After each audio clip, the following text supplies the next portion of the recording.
திருவொற்றியூர் காவல் நிலையத்திலேருந்து நான் sub inspector, அவங்களும் சப் இன்ஸ்பெக்டரு. எதுக்கு உங்களை எல்லாம் நாங்கள் வாலண்டரியாக கூப்பிட்றேன்னா, இன்னைக்கு நடந்த நிறைய நிகழ்வுகள் நடக்குது. இன்னைக்கு நடந்த நிகழ்வு ஒன்று சொல்கிற கேளுங்க. இது மனவேதனைக்குரிய விஷயம். அதாவது அண்டர் 17 18 வயசுக்குள்ளே இருக்கிற பிள்ளைகள், நிறையா பெண் பிள்ளைகள் வந்து காதலிக்கிற அப்படின்னு சொல்லிட்டு போய் அவங்க கூட வந்து கல்யாணம் பண்ணிட்டு பேரண்ட்ஸுக்கு தெரியாமல் கோயிலில் எங்கெங்கேயோ பொது இடத்துல வந்து கல்யாணம் பண்ணி கன்சீவ் ஆகிடுறாங்க. அது பேரண்ட்ஸுக்கு தெரியுதோ தெரியலையோ, அந்த விஷயம் எப்போ எங்களுக்கு காவல் நிலையத்துக்கு வருதுன்னா, இவங்க கன்சீவ் ஆனது அவங்க உடம்பு முடியாமல் எடுப்போம் ஒரு கவர்மெண்ட் ஹாஸ்பிட்டலில் செக்கப் போகிறாங்கல்ல, அவங்க கன்சீவாக இருந்தால் நம்ம எங்கே போவோம்? ப்ரெக்னென்ட் ஆன உடனே அங்கேருந்து ஹாஸ்பிட்டல்லேருந்து எங்களுக்கு மெசேஜ் வைக்கிறாங்க, இது மாதிரி 18 வயசு முடியாத பெண் பிள்ளை வந்து மாசமாக இருக்குது அப்படின்னு எங்களுக்கு மெசேஜ் வருது.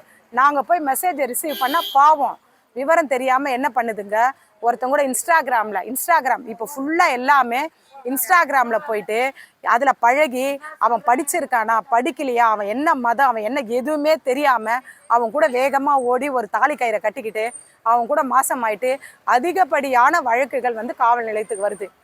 அந்த பேரண்ட்ஸுங்க ஒரு சிலவங்க என்ன பண்ணுறாங்க, அக்செப்ட் பண்ணிக்கிறாங்க, ஒரு சிலவங்க ஏற்றுக்காமல் அனுப்பிடுறாங்க.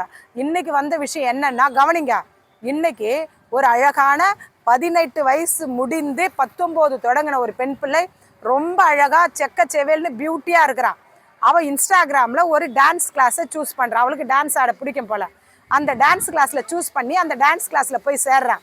சேர்ந்து அங்கே டான்ஸு கற்றுக்கும் போது 54 வயசு மதிக்கத்தக்க ஒருத்தர் கூட அஃபேர் ஆகி நான் இவரை தான் கல்யாணம் பண்ணுவேன்ட்டு வீட்டை விட்டு போயிடுறான். எத்தனை வயசு? 50. யாருன்னா ஒத்துப்பீங்களா? நீ ஏற்றுப்பியா? இது நிஜம். இன்னைக்கு நடந்த விஷயம். 54 வயசு. இதில் என்ன ஒரு பியூட்டின்னா, 18 வயசு முடிஞ்சதே இவங்கெல்லாம் வந்து சட்டத்தின் முன்னாடி மேஜர், எனக்கு எல்லா உரிமையும் இருக்குது, சட்டம் சொல்லி ரைட்ஸு, எனக்கு ரைட்ஸ் இருக்குது அப்படின்னும் போது உங்களோட ரைட்ஸை நல்ல விதமான ஒரு விஷயத்துக்கு தான் நீங்கள் கொண்டு போனோம் கண்ட.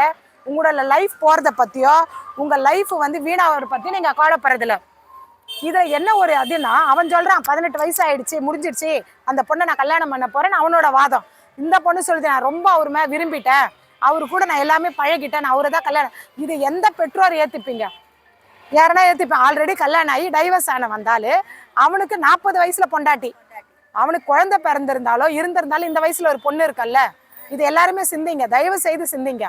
இதுக்கு எதுக்கு பேரண்ட்ஸ் சொல்லுங்க, உங்கள் பெண் பிள்ளைகளை கவனிங்க, ஆண் பிள்ளைங்களும் கவனிக்கணும். அதுக்கு தான் இவனை நிறுத்தி வச்சேன். இன்ஸ்டாகிராமில் போய் எவன் ஊர் பேர் தெரியாதவனெல்லாம் என்ன பண்ணுறீங்க, அவங்ககிட்ட போய் பழகி கடைசியில் நாங்கெல்லாம் காலையிலேருந்து மூச்சை பிடிச்சி அந்த பொண்ணுக்கு விளக்கி வாழ்க்கைன்னா என்ன, நீ தவறான பாதையில் போகிற அப்படி இப்படின்னு சொல்லி நாங்கள் என்ன பண்ணுறோம், பேரண்ட்ஸு கூட அனுப்பி வைக்கிறோம்.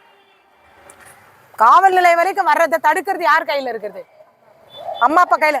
உண்மையிலேயே சொல்கிறேன், ரொம்ப மனவேதனையாக சொல்கிறேன், அதிகப்படியான வழக்குகள் பெண் பிள்ளைகள் பண்ணுற தவறுனால வருது. எல்லா பசங்களும் 18 வயசு முடியாதையும் ஓடுது, முடிஞ்சாலும் ஓடுது. அதுவும் செலக்ட் பண்ணுறது ஒரு நல்ல படித்த ஆண்மகனா, ஒரு ஒழுக்கமான ஆண்மகனா தேர்ந்தெடுக்கிறது இல்லை. ஆட்டோ ஓட்டுறவன், கஞ்சா அடிக்கிறவன், இந்த பைக்கை கடன் வாங்கி மேலே தூக்குறவன், இவனுங்கெல்லாம் இன்ஸ்டாகிராமில் ரீல்ஸை போட்டு அந்த ரீல்ஸுக்கு ஒரு பாட்டை போட்டு அதில் மயங்கி வந்த பசங்க எல்லாம் படித்த பிள்ளைங்க, கூட போகிறதெல்லாம் படித்த பிள்ளைங்க. அது மாதிரியெல்லாம் இருக்காதீங்க. அப்பா அம்மா சொல்கிற பேச்சு கேளுங்க. காதல்ன்றது எல்லாரோட லைஃப்லேயே வரும். உனக்கு வரல, உங்கள் அப்பாவுக்கு வந்திருக்கோம், உங்கள் அம்மாவுக்கும், எல்லாருமே அதை கடந்து வந்திருக்கோம். நாங்கள்லாம் அதெல்லாம் நாங்கள் என்ன பண்ணுறோம், கடந்து வந்திருக்கோம். இது நல்லது இல்லை அப்படின்னு எல்லாருமே கடந்து போயிட்டுன்னு வச்சுக்க, அந்த லைஃப் ரொம்ப நல்லா இருக்கும். அப்படி நீ லவ் பண்ணி தான் கல்யாணம் பண்ணனா நல்ல பையனாக தேர்ந்தெடு. அவன் பேக்ரவுண்டை பாரு, அவன் ஒழுக்கமான பையனாக பாரு. உன்னால் பின்னாடி அவன் காப்பாற்றுவானா, அவன் சம்பாதிப்பானா, நம்ம ஃப்யூச்சரை பாரு. நிறைய பிள்ளைங்க வேகமாக ஓட வேண்டியது, கல்யாணம் பண்ணிக்க வேண்டியது, பேரண்ட்ஸ் சேர்க்காதனால 3வது மாதமாக நிற்கிறாங்க. இடுப்பில் ஒன்றை வச்சுக்கிட்டு இல்லை வயிற்றுல ஒன்று நிரப்பிக்கின்னு, மேடம் குடிக்கிறான், அடிக்கிறான், வேலைக்கு போகிறதில்ல, சம்பாதிக்கிறது இல்லை, கேட்டு எங்களுக்கு மண்டை வலிக்குது. ரொம்ப மனவேதனையோட சுற்றி வரதா இருக்குது.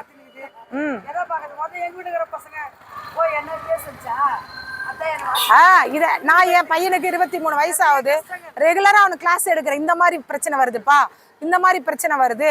அப்போ நான் பார்த்ததுனால போய் சொல்கிறேன். நான் பாட்டிங்க கூட பேர பிள்ளைகளை பக்கத்தில் உட்கார வச்சு கவனிங்க. அப்பா அம்மா எல்லாம் இங்கே வாங்க, எல்லாம் வா, இங்கே வாமா, இங்கே அப்பா அம்மா எல்லாருமே தயவு செய்து பெண் பிள்ளைகளை ரொம்ப ஜாக்கிரதையாக பார்க்க வேண்டிய காலகட்டத்தில் இருக்கிறோம். எல்லா பெண் பிள்ளைகளும் எல்லாருக்குமே செல் இருக்கு. அது இல்லாம யாராலுமே இருக்க முடியல. நீங்க குட்டிச்சவர் ஆவறதே இந்த செல்லால தான். இது நல்லதுக்கும் யூஸ் ஆகுது, கெட்டதுக்கும் யூஸ் ஆகுது. 24 ஒரு பொண்ணு என்ன பண்ணுது, ரோட்ல பார்க்க இப்படி பார்த்துக்கிட்டே போகுது. நான் போய் தட்டில் இப்படி ரோட்டை பார்த்து நடு. உண்மையிலேயே சொல்றேன், 54 வயசு பையன் ஆளுக்கு ஒரு 19 வயசு பையன் அந்த பொண்ணை கல்யாணம் பண்ணிப்பேன்னா அந்த பெற்றோரோட மனநிலை எப்படி இருக்கும்?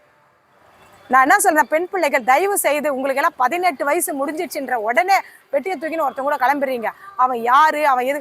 அந்த காலத்துல எல்லாம் எதுக்குமா அந்த பெண் பார்க்க படலம் வச்சாங்க?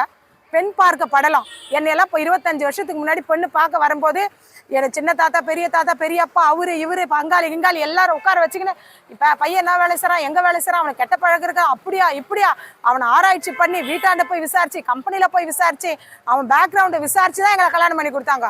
அப்போ ஒரு பயம் இருந்தது, ஐயோ ஒரு பெண்ணை கொடுக்கறதுக்கு இந்த குடும்பத்துல இவ்வளோ விசாரணையா, நம்ம ஒழுங்கா இருக்கணும். இப்போ அப்படி கிடையாது.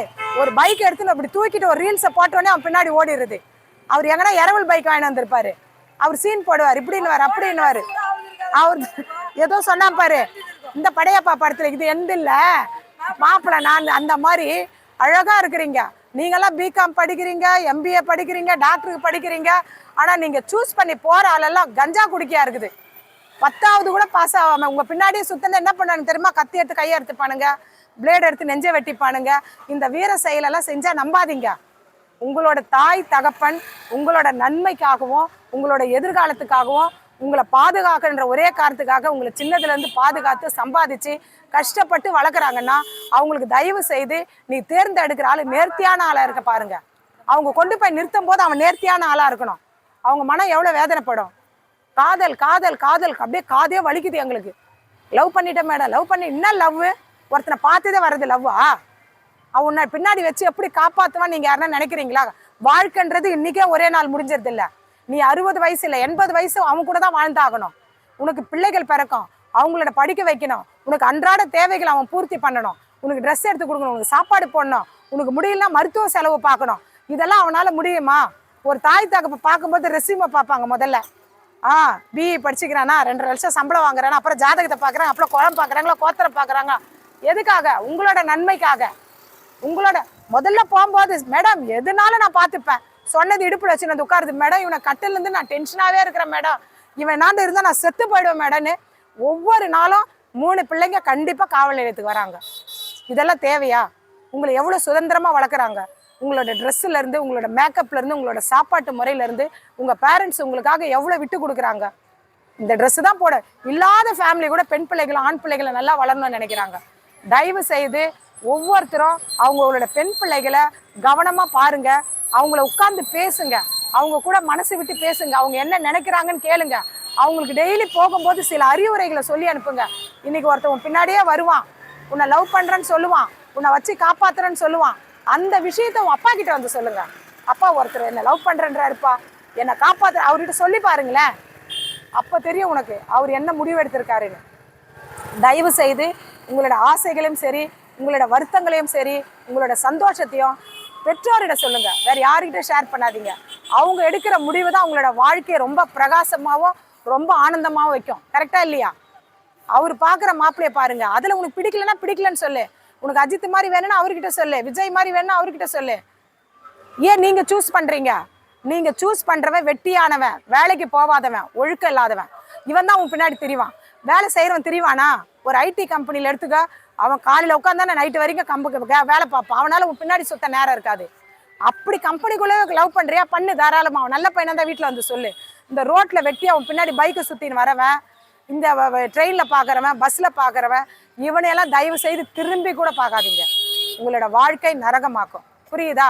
நான் பேசுறது உங்களுக்கு பிடிக்காதுதான், ரொம்ப போர் அடிக்கும். ஆனால் கசப்பானது நீங்கள் சூஸ் பண்ணிட்டீங்களான்னா அந்த வாழ்க்கை கசப்பானதாக இருக்கும். நாங்கள்லாம் இவ்வளோ நான் வாங்குகிற சம்பளத்துக்காக வந்து செய்யறனோ இல்லையோ, உண்மையிலேயே உணர்வோடு வந்து இதை பேசிகிட்டு இருக்கேன். ஏன்னா நிறைய விஷயங்கள் நாங்கள் பார்க்கும்போது வலிக்குது. எங்களால் சொல்ல தான் முடியும், அதை செயல்படுத்துறது யார்? நீங்கள் தானே. ஒரு விஷயம் சொன்னால் புரிஞ்சுக்குங்க. ஏன் இவ்வளோ தூரம் வந்து போலீஸ் இவ்வளோ தூரம் இவ்வளோ பேரை கலெக்ட் பண்ணி போகிறவங்களெல்லாம் வாங்க வாங்க பண்ணி எதுக்கு பேசுகிறோம்? இந்த பேச்சால் நீ மாறுவியா? இல்லை உன்னால் மாற முடியுமா? உனக்கு இது புரியுதா? நீ போய் ஒரு 10 பேருக்கு சொல்லுவியா? இதுக்காக தான் சொல்கிறோம். தயவு கூர்ந்து இங்கே இருக்கிற அனைவருக்கும் சொல்கிறேன், காலம் ரொம்ப மோசமான சூழலை நோக்கி போகுது. நம்மளை பாதுகாக்க வேண்டியது நம்மளோட கடமை. ஒரு ஏஜ் ஆன உடனே எல்லா விஷயத்தையும் நீ அப்பா கிட்ட ஷேர் பண்ண முடியாது, அம்மா கிட்ட ஷேர் பண்ண நினைக்காதீங்க. அம்மா அப்பா கிட்ட கண்டிப்பா ஷேர் பண்ணுங்க. நீ லவ் பண்ணாலும் சொல்லுங்க, உன்னை ஒருத்தன் தொல்லை பண்ணாலும் சொல்லுங்க, உன்னோட ஆசைகள் அப்பா கிட்ட கிட்ட நின்று பேசுங்க. பெண் பிள்ளைகள் மனசை விட்டு அப்பா கிட்ட தயவு செய்து பேசுங்க. உங்களோட ஆசைகளை நிச்சயமா நிறைவேற்றக்கூடிய ஒரே ஆத்மா அவர் மட்டும்தான். புரியுதா? நல்லா ஃப்ரீயா பேசுங்க, சினிமா பாருங்க, நல்ல பாய் ஃப்ரெண்டு கிட்ட பேசுங்க, சுத்துங்க, வேணான்னு சொல்ல. ஆனா சுய ஒழுக்கம் நிச்சயமா நமக்கு எல்லாம் தேவை. அந்த சுய ஒழுக்கத்தை நீங்க விட்டுட்டீங்களன்னா லைஃப்ல நிச்சயமா கஷ்டப்படுவீங்க. ஓகே, அதனால ரொம்ப நன்றி. இவ்வளவு நேரம்